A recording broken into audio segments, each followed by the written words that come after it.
प्रसिद्ध ज्योतिर्लिंगापैकी एक श्री त्र्यंबकेश्वर मंदिर परिसरात अत्यंत दुर्मिळ आणि ऐतिहासिक घटना घडली।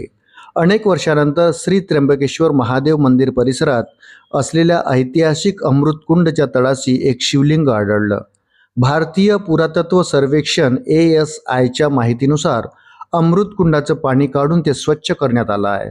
साफसफाई वेळी कुंडाच्या तळाशी असलेला शिवलिंग स्पष्टपणे पाहायला मिळाला।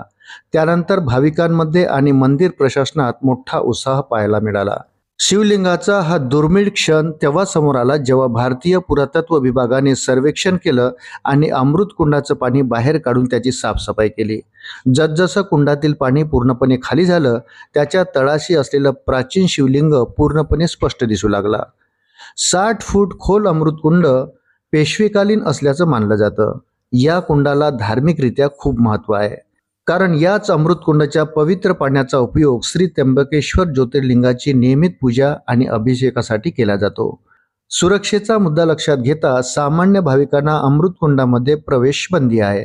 या अमृतकुंडाला खूप सुरक्षित ठेवण्यात आलं आहे। खूप वर्षानंतर झालेलं हे दुर्मिळ आणि अलौकिक दर्शनाने मंदिर प्रशासन आणि अधिकाऱ्यांचं लक्ष वेधून घेतलं आहे। त्र्यंबकेश्वर मंदिराचा इतिहास। त्र्यंबक शब्दाचा अर्थ 3 देवता ब्रह्मा, विष्णू आणि महेश असा होतो।